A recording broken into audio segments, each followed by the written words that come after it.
Hi Dings! Good morning, good afternoon, and good evening sa inyong lahat. Saan man kayong sulok ng mundo, sana kayo ay nasa mabuting kalagayan at nasa wastong kaisipan.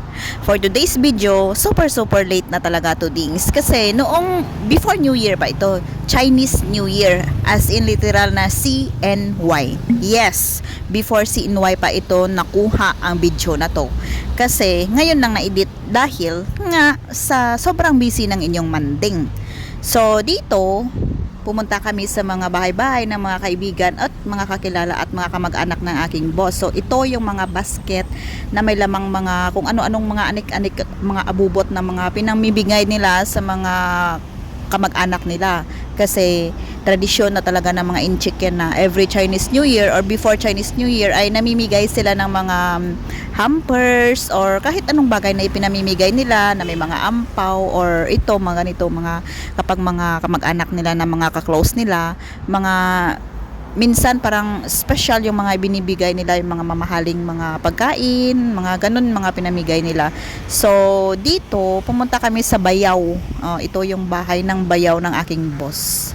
So pumunta kami dyan una. Tapos pupunta din kami sa iba pa namang lugar. So basta itong video na to is puro gala lang talaga ito. For the gala, no. So ito lalayas na. Papunta na kami nito sa Kuala Lumpur. Pero hindi talaga literal na sa city kami pupunta. Doon lang sa isang bayan na malapit lang sa Kuala Lumpur. At yun ay tinatawag nilang Bangsar. Pupunta kasi kami doon sa bahay ng pinsan ng aking boss para magbigay ng hamper. Yun yung mga basket na may mga lamang mga chichiburitche, may malamang mga pagkain or whatever, mga ampaw. And then makipagkwentuhan saglit tapos larga na rin.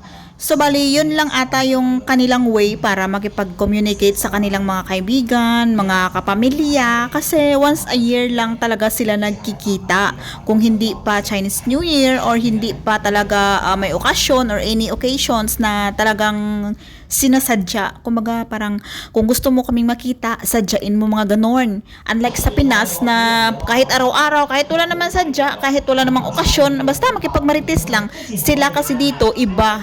Ganyan kahektek ang schedule ng mga tao dito, Dings. Gold ba? Gold.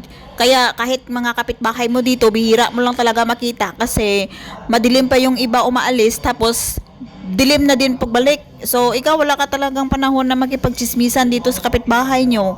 Kung hindi pa emergency dito or hindi ka pa makakarinig ng mga tunog ng mga wang dito, hindi mo pa malalaman na may something na palang nangyayari sa kapitbahay mo. Anyway, malapit na kami nito sa bahay na pupuntahan namin. Pero pasensya na kayo, hindi ko na nabidyuhan kung paano sila nagkita at kung sino ang kinita nila, ano yung mukha ng minimit nila.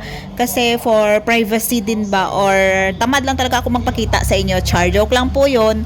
Pero anyways, ganyan talaga yan kapag hindi nila gusto or hindi nila alam. Hindi ko po yan siya pinopost. Minsan kasi yung mga post kung may mga mukha nila ng mga amo ko dito ay pinapaalam ko po yan kung pwede kong i-post sa aking Sokmed or whatever, pwede kong i-post sa aking social media like Facebook account, char. So okay naman sa kanila, pero kung ibang tao parang alam nyo na yon yung delikadisa ba tawag doon. So yun na yun. Minsan kasi hindi porket na feeling vlogger ka or nagbablog ka pwede mo nang i-post lahat-lahat ng mga mukha ng mga nakunan mo ng picture or video, no.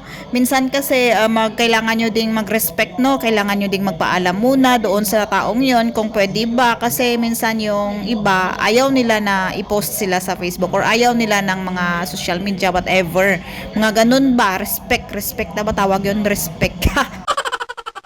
Well, anyways mga Dings, itong video na to is compilation lang ito noong Chinese New Year, yung mga pangyayari at mga activities namin, mga ginawa namin noong Chinese New Year. Kasi na to, kumbaga mix. So dito sa part na to, yung naulanan kami is kakalabas lang namin nito sa supermarket nung nang grocery pa kami nito. So di ba nauna pa yung pamigay sa pang-grocery. So basta nang grocery kami nito and then naulanan kami. At medyo traffic pa ito kasi rush hour to, yung 5 o'clock or 6 o'clock in the evening ito.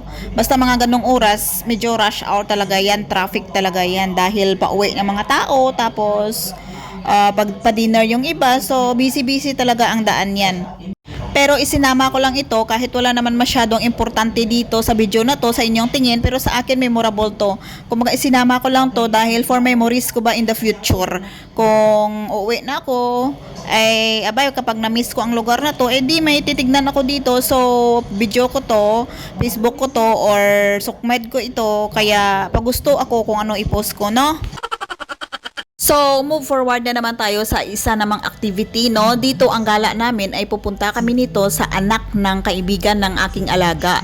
So, bali, namayapa na yung kaibigan ng alaga ko, pero yung anak niya is related pa rin sa kanila. Kumaga parang nagpapalitan pa rin naman sila ng hampers, ng ampaw, or in short, may connection pa rin sila. So, dito, pinuntahan namin ito para bigyan siya ng ampaw.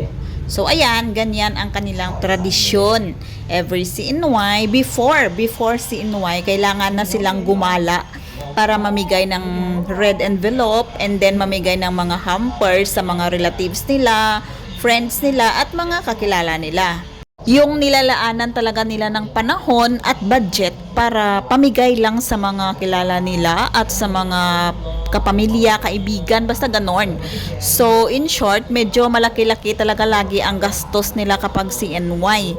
And after CNY, busy na naman sila ulit at wala na naman silang oras para makita yung isa't isa. Busy sila kakahanap ng pera para gastusin na naman para sa susunod na CNY. Ganon lang yun.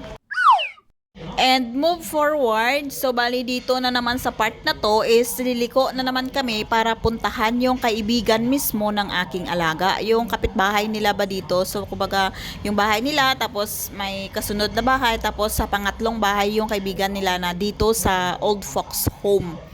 So, bali pupunta kami nito sa Old Fox Home. Kasi yun ang uso dito kapag matanda ka na at wala ka ng silbi at wala ka pang pera, ay ilalagay ka ng mga anak mo sa Old Fox Home, or busy yung mga anak mo, ilalagay ka nila sa Old Fox Home. Kasi magtatrabaho sila, wala silang oras para alagaan ka. Or kahit may oras man sila para alagaan ka, kung ikaw naman ay mahirap intindihin at mahirap alagaan, ay dito talaga ang bagsak mo.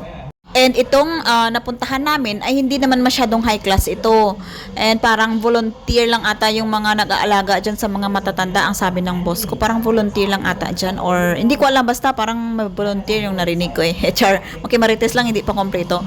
So ayun, medyo kawawa ka dyan kasi parang napabayaan ka ng panahon, yung kung kailan ka lang nila gustong linisan, kung kailan ka lang nila gustong pakainin, parang yun na ang sitwasyon. So, yung iba naman ay kung may mayaman ka naman or kung may pera ka naman at may mga mapagmahal kang mga anak at mayaman, so doon ka sa mga high class, yung parang hotel talaga ang iyong kwarto, and then parang hospital talaga na high class ang trato, ang pag-aruga nila sa'yo, yung pag-aalaga nila sa'yo, malinis ka, and syempre kompleto sa pagkain with doctor pa na nag-check sa'yo. So, wala eh. Ganun talaga ang buhay. May mayaman at may mahirap. So, kung mayaman ka, edi hayakay ang buhay mo. Kung mahirap ka, edi magtiis ka hanggang sa mamatay ka, char. Anyway, that's life. It is what it is. Kaya habang buhay pa tayo, kung maaari, ay piliin natin ang maging mabuti. Kasi hindi naman parusa sa atin yan. Mas mapaparusahan pa tayo kung masama tayo dito sa mundo. Tapos pag akyat natin doon kay San Pedro, marami tayong makasalanan. Ayun talaga ang pinakaparusa doon. Kasi baka masipa ka sa impyerno or makulong ka sa purgatorio. At ang pinakaparusa doon ay kung makulong ka sa purgatorio kasi hindi mo alam yung mga kapamilya mo ay mga tamad doon magdasal. Hindi ka nila ipagdasal noon para makapunta sa langit. Alam nyo ba kung purgatorio ka, naghihintay ka ng dasal ng pamilya mo para makapunta sa langit. Eh, kung hindi mo kasundo yung mga pamilya mo kasi makasalanan ka sa lupa, di double kill ka doon sa purgatorio. Char, joke lang. Anyway mga dings, kung nandito pa rin kayo hanggang ngayon, ibig sabihin na aliw kayo or baka boring na talaga ang buhay nyo.